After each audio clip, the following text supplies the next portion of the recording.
Hello book lovers, and welcome back or welcome to Nat Cat's Bookish Cafe. Today I'm here to go through my spring TBR. Alright guys, a couple days ago it was snowing and there's still a little bit of snow on the ground, but on this channel I consider March, April, and May to be my spring seasons, so I wanted to go ahead and do a quick seasonal TBR. I have to admit, when it comes to spring, I don't think I exactly gravitate towards a certain genre more than I usually do throughout the year.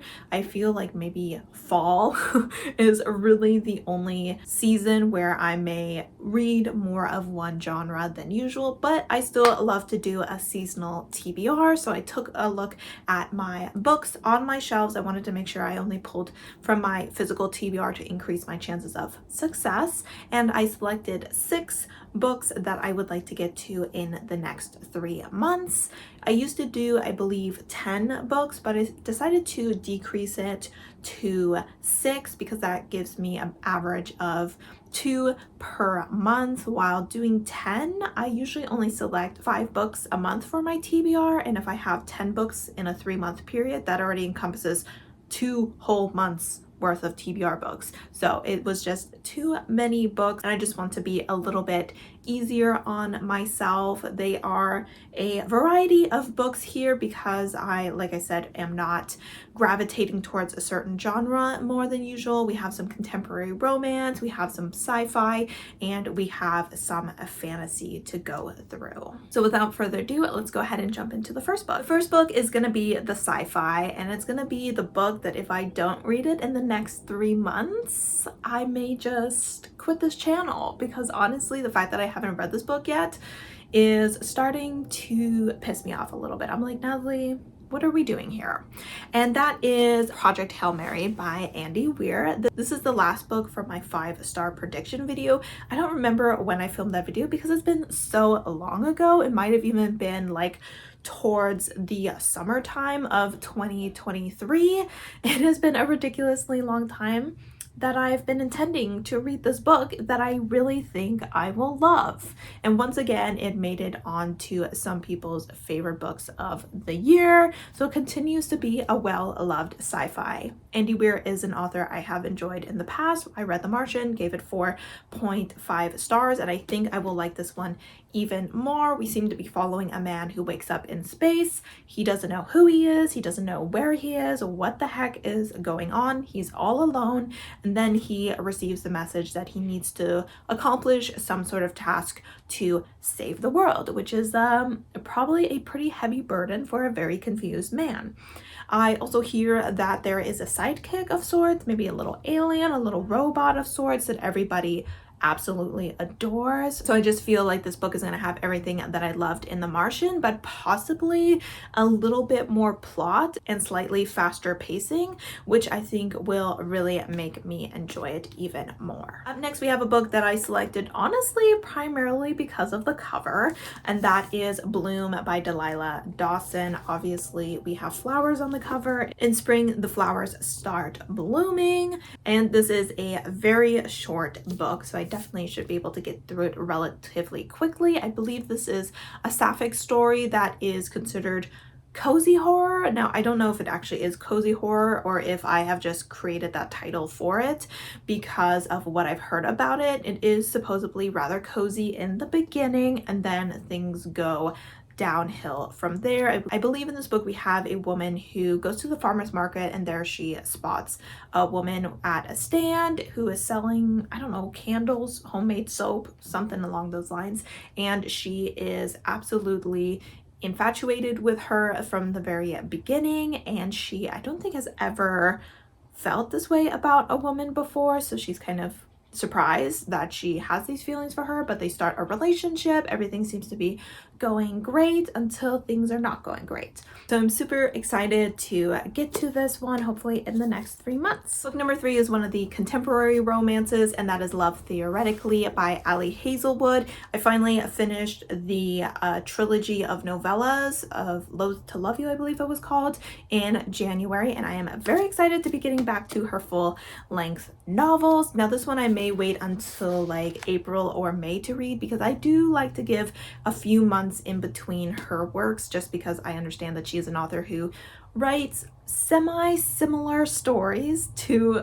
each other, and I just want to make sure that I'm not getting tired of those or anything like that. But I am really ready to get to this book. I've heard wonderful things about it. I do believe this love interest is a little bit different, a bit more forward with his emotions towards the female main character than the others, so I am excited to see that in the story. We are following a woman who is a professor, or a adjunct professor, and her paycheck is measly.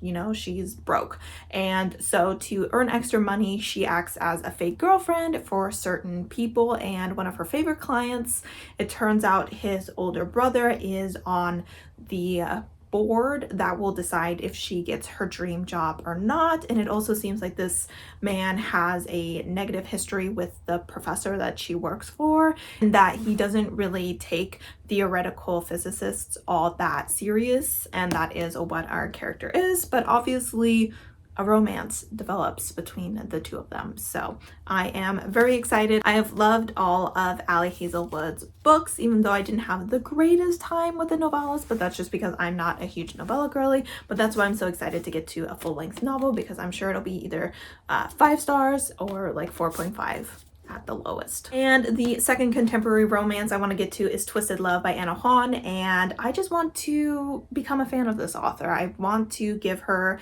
a try. Everyone really seems to enjoy her work. That being said, this book seems to be kind of the least favorite of a lot of people. They don't love the love interest in the story. It is also one of her older books, obviously, so I have a feeling that her writing has evolved a lot over time throughout this series, as well as her new series, which I think follows the 7 Sins, which is always a concept I really like. So I want to enjoy this series so that I can go into that series as well. That being said, I'm going in this with lower expectations, and with the expectations that if I don't love it, I will definitely be giving this series a second chance, because everyone really seems to enjoy the other books a lot more. But I think in this book we are following a girl whose brother asks his best friend to kind of watch over her while he is out of town. I don't remember if that's this book or if it's another book. I think that's a concept that has been used a lot in contemporary romance when it comes to brothers best friends romances, but it seems like this love interest is a bit of an a-hole and it's just not the most likable. But obviously he is someone who is very much in love with the character, so we'll see if I like him or if I dislike him, like a lot of people seem to. Moving on to the 2 fantasy stories we have. The first one is going to be okay, I was like, is this book upside down? the moth threw me off.